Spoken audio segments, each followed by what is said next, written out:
Hi guys, welcome back to my channel. I hope you guys are doing great. If this is your first time here, you are so much welcome. So recently I sent out a mail to all of you on my mailing list, and I also made a post on my Instagram handle, asking you guys what problems you were encountering in your natural hair journey, because I noticed I've never even ever done a Q&A, where you just ask me questions and I make a video and I answer all of them.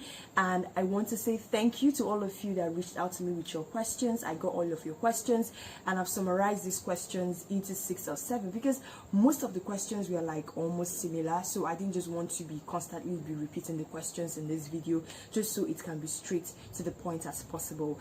And if you have not subscribed, what are you waiting for? Okay, subscribe.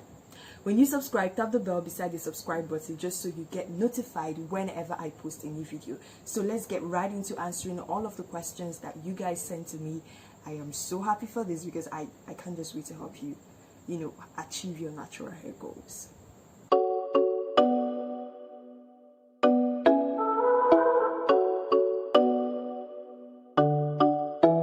The first problem that I got here that needed a solution to is my hair is growing but I want a fuller one.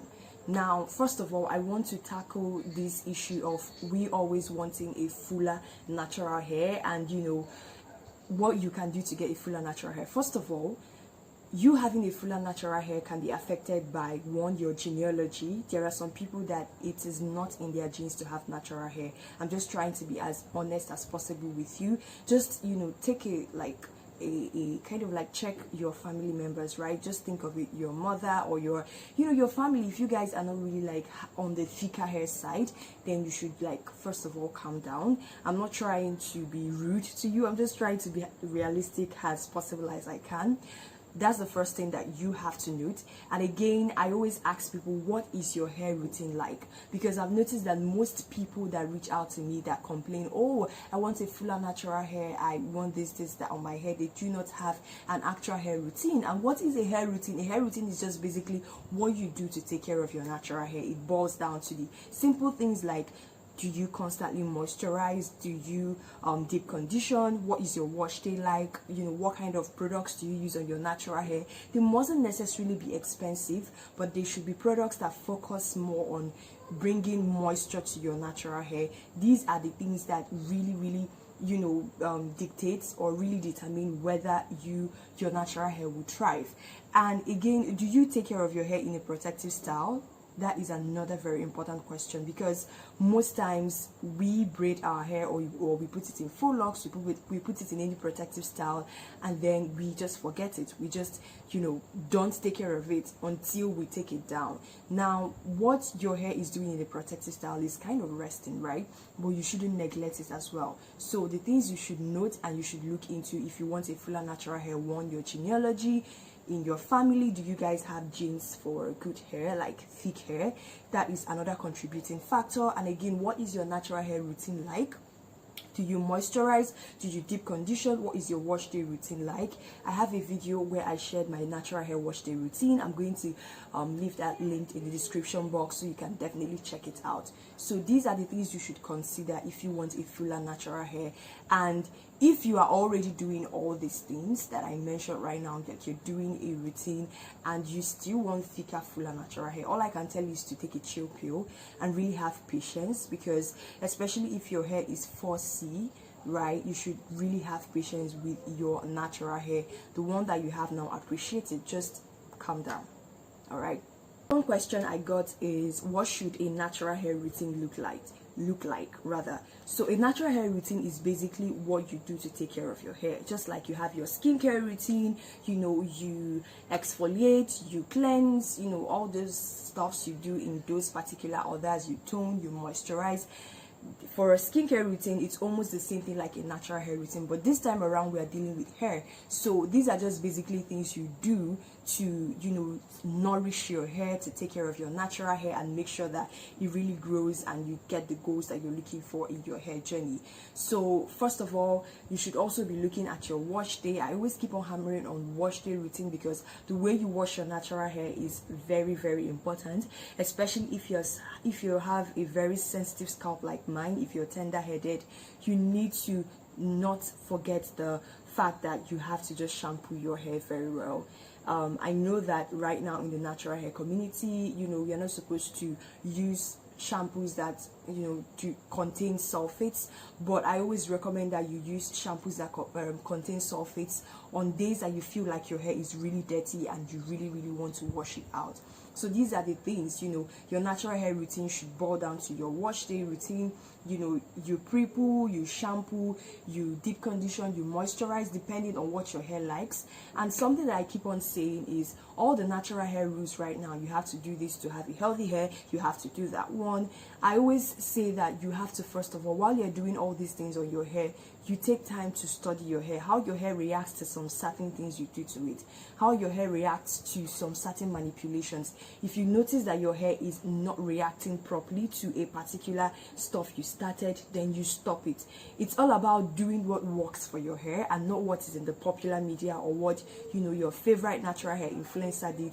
You should really stick to what works for your hair, and that is the ideal natural hair routine, not like, you know, following strict rules the way they are without really watching your hair to know how your hair is reacting to these things. So the question that I got is, what products are best for 4C hair?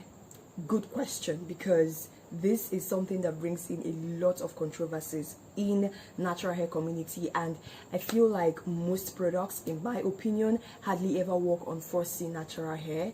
You know, I've used products like, I mean, like, you can't even believe it. I am a natural hair blogger, so I tend to review quite a lot of products, and I've noticed that one thing stood out.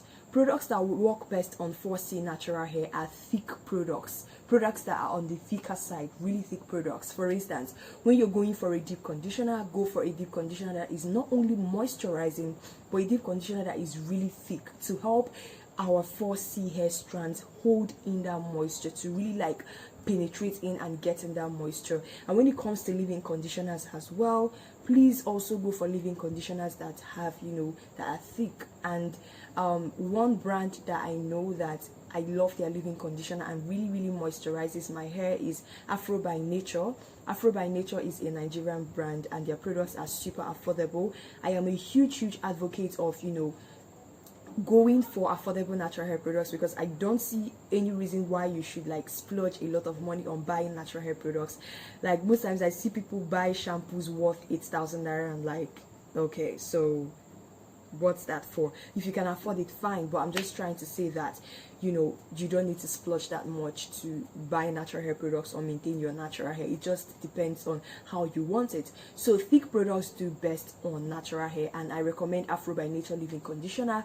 I've also had really good reviews on Shea Moisture, Manuka oil, and Mafura something. I'm gonna type that here so that you can see it. Deep conditioner and also Aussie Moist deep conditioner. These deep conditioners really do well for natural hair. So remember, always go for products that are, you know, thick. And when I mean products that are thick, I mean cream-based products. Do not go for really thick oils on your scalp, because it's going to clog your scalp and it's going to, you know, irritate your scalp and it's going to get really itchy. So yeah, thicker products work best on 4C natural hair, and that is what I absolutely recommend. Another question that I got, and a lot of you asked me this question, I noticed like this is a huge problem, is my edges are dead, how do I revive them? I totally relate to this, because right now my edges are better than before. You know, they were also struggling. And one thing I've realized about edges and is this: your edges are like your baby hairs, and they're the most fragile and weakest, you know, parts of your hair, if that's the right word to use now, but they are very weak and they are called baby hairs. And I've realized that what causes your edges to lose or to, you know, start acting up and not cooperate with your other parts of your hair anymore, like fallout, is constant manipulation. You know that moment where you go to get your hair made, let's say in a salon, and you know they just make really tight hairstyles that tend to pull on your force hair. In fact, let me tell you, whenever you go to make your hair and you realize that the hair is leaving like rashes here on your edges here, just forget it. The hairs, they are going, they're not doing it anymore with you. So another reason, another thing that causes, you know, people losing their edges are years of trauma.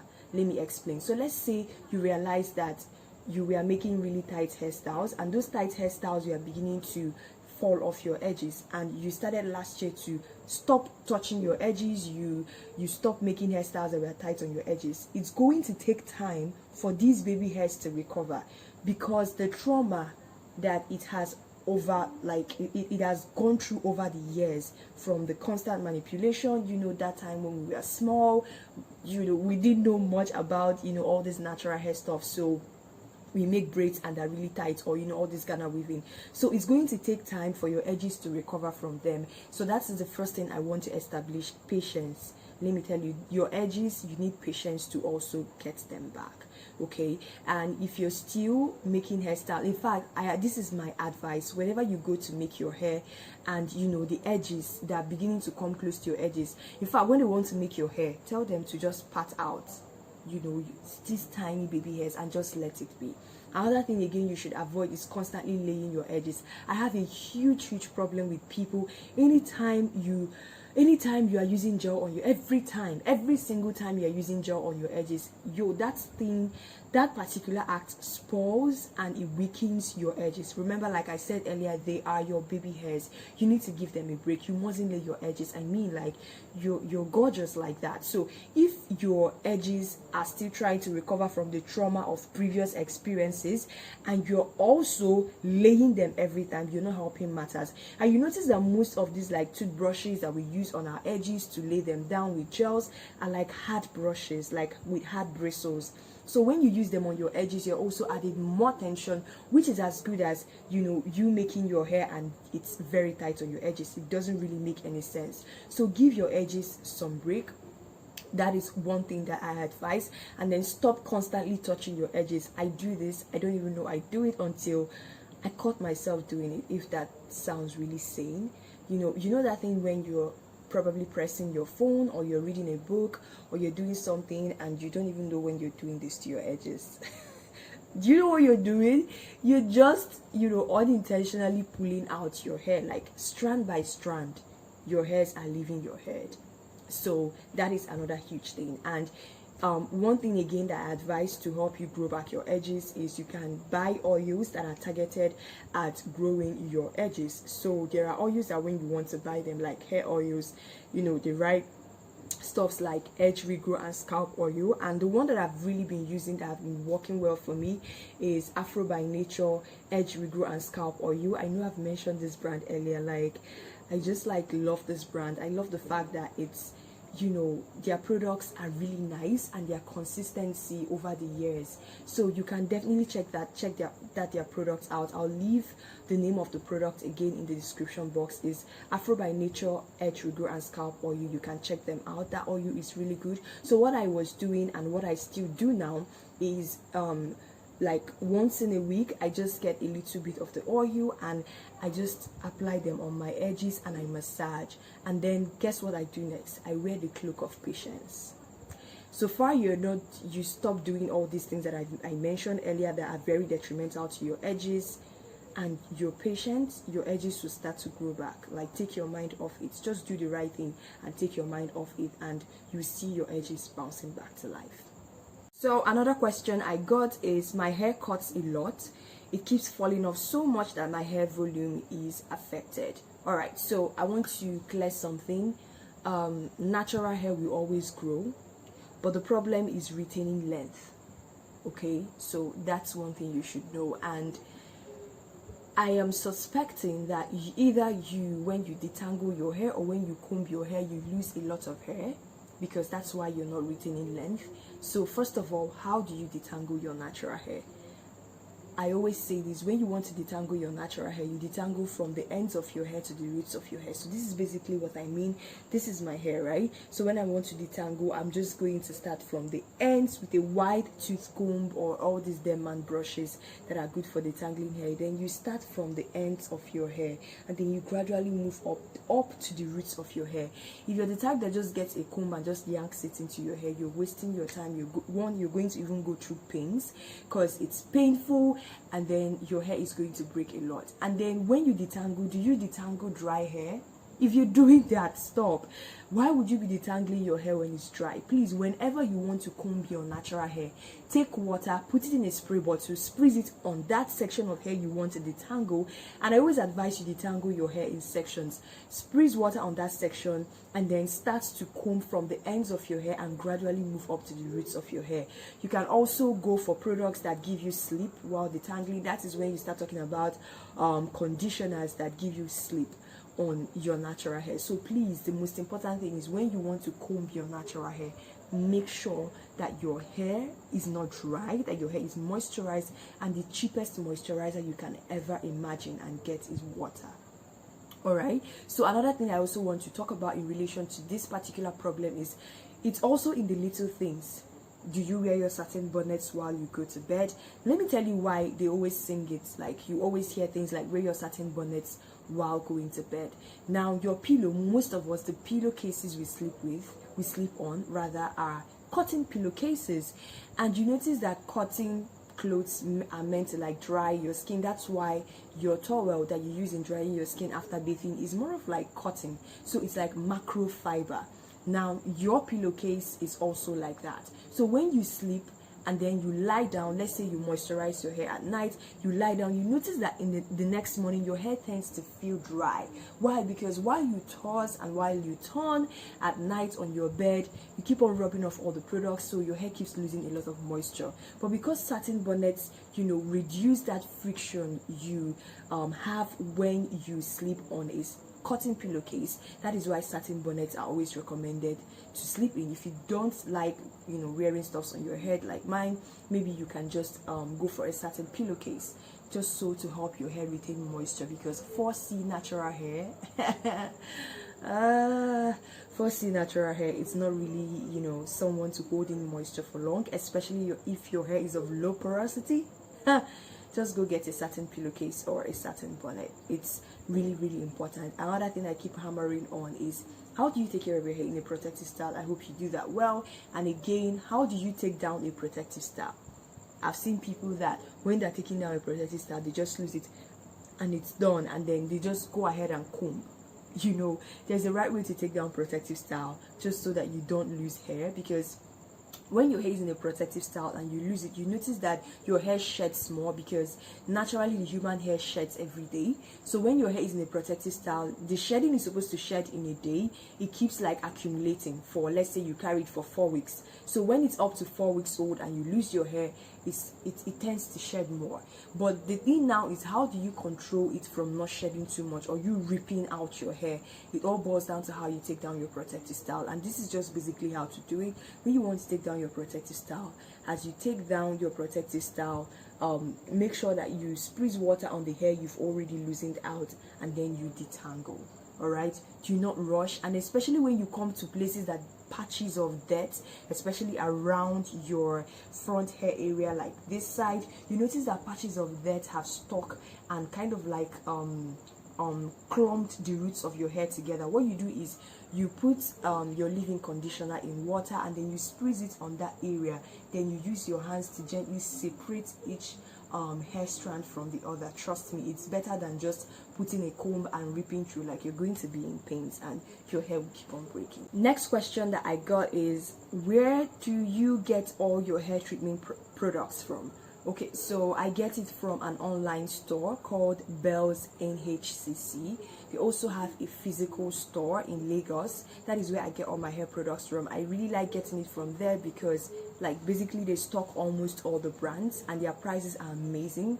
She does really mad, like, amazing discounts, and I love me some good deals. So this is where I get them, Bells NHCC. I'm going to type that, and I'm also going to leave that in the description box so you can check them out. You can, you know, send them a DM on Instagram, or you can shop via their website. I have issues coming up with a routine for my hair. How do I handle that? Now, first of all, I need you to realize that hair routines should be something personalized. In as much as like there are general rules, like you have to deep condition, which is really important, your hair routine should be based off of what your hair likes. And how do you know what your hair likes? By trying, you know, the rules on your hair. So what do I mean? So let's say that you don't even have a routine at all for your natural hair. You don't even know how to take care of it. And you know, the popular thing is maybe that you have to oil your scalp after you moisturize your hair. That is, after you must have deep conditioned, you moisturize, you seal, you have to oil your scalp. But then you realize that whenever you use oils on your scalp, it makes your scalp itchy, not because you didn't wash or shampoo your scalp well, but because your scalp is sensitive and your scalp tends to get dirty. So what do? You stop oiling your scalp, because some people's scalp produce sebum. It's just like the way your face has sebaceous glands that produce sebum. That is why some people have more oily skin. So if you have more oily skin, the tendencies of you having an oily scalp is high. So you always oiling your scalp is you're doing yourself harm. You get? So what I'm trying to say is a hair routine shouldn't be based off of the general standard rules of, you know, natural hair, quote and unquote. It should be mostly based off what your hair likes, because when you listen or when you watch what your hair likes and you stick to what it likes, your hair will thrive and your hair will be healthy. So that is what you have to know first of all before building a hair routine. I just wanted to establish that with you.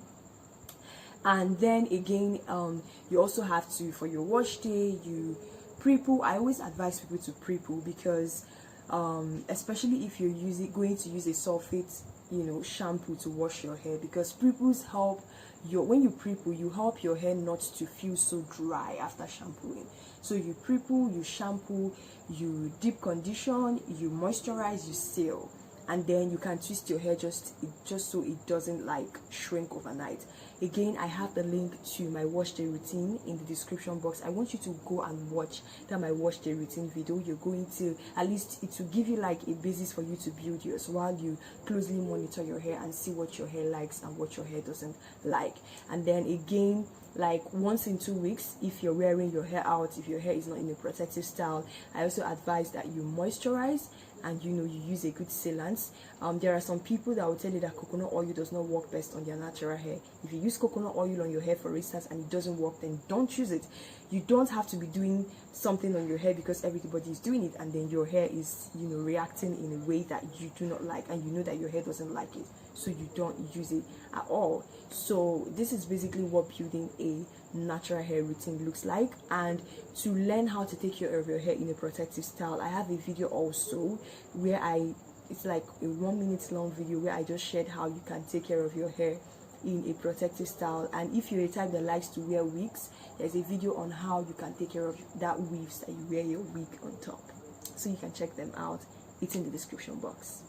The last question that I got is, I'm having so much dandruff and I don't know how to deal with that. So I understand this. I've dealt with dandruff and itchy scalp, and one thing that causes dandruff that I know of is dry scalp, and also some products that you use on your natural hair can also irritate your scalp and begin to cause dandruff and flakiness. And trust me, nobody likes that stuff where you just scratch your hair and stuff starts to come out. I understand that feeling. So first of all, what I advise that you do is that you study the products that you're using and know if they are the ones that are irritating your scalp. If the products are the ones that is irritating your scalp, whatever I just spoke now, if the product is the one that is irritating your scalp, you please make sure to stop using those products. And again, another thing that I can also tell you guys, I've had, you know, itchy scalp, is apple cider vinegar. Apple cider vinegar is amazing. Why I love apple cider vinegar is that it has anti-inflammatory properties that help to prevent the fungus that actually causes this dandruff, because most times fungus, the growth of fungus on your scalp is what, you know, irritates your skin, and then it starts to, you know, flake out. And sometimes this dandruff can be really, really itchy, trust me. So this is what I do, and this is what I was doing that time, rather, when I was, you know, having that itchy scalp. After deep conditioning my hair, I get apple cider vinegar. You can get any brand, but I love Bragg's brand. I love Bragg's brand of apple cider vinegar. So when you get apple cider vinegar, you put it in a plate, you add water, and then you get a cotton wool. You dip the cotton wool and use it to clean your scalp. And then when you're done cleaning your scalp, you get tea tree oil. Tea tree oil also contains anti-inflammatory properties. I advise that you don't use tea tree oil directly to your scalp, because I don't know, it might react to your scalp. Like, it causes a lot of irritations for some people on their scalp, but for me, I loved it. It didn't do anything bad to me. So you dilute the tea tree oil with an essential oil like olive oil or lemongrass oil, and then you oil your scalp with it. I actually have a video on that, a video where I shared, you know, how to alleviate dandruff for itchy scalp. I'll leave that link in the description box, so you can definitely check that out. So that is all, guys. I hope I answered your questions, and I hope you've been clarified right now. If you found this video really helpful, please give me a thumbs up, drop a comment. If you still have questions, please drop it in the comment section. I will be there and I'll answer all your questions. Please also subscribe and tap the bell beside the subscribe button, just so you get notified whenever I post new videos. And if you also want or need more help in your natural hair journey, I offer natural hair consultation services, where I'll be your accountability partner, and you always have access to ask me all your natural hair questions, and I also guide you in your natural hair journey for a period of time that is stipulated. If you are interested in that, there's a link to that consultation where you can book me in the description box, so you can definitely check that out. I hope this was really helpful. Share with your friends, and until the next video, peace.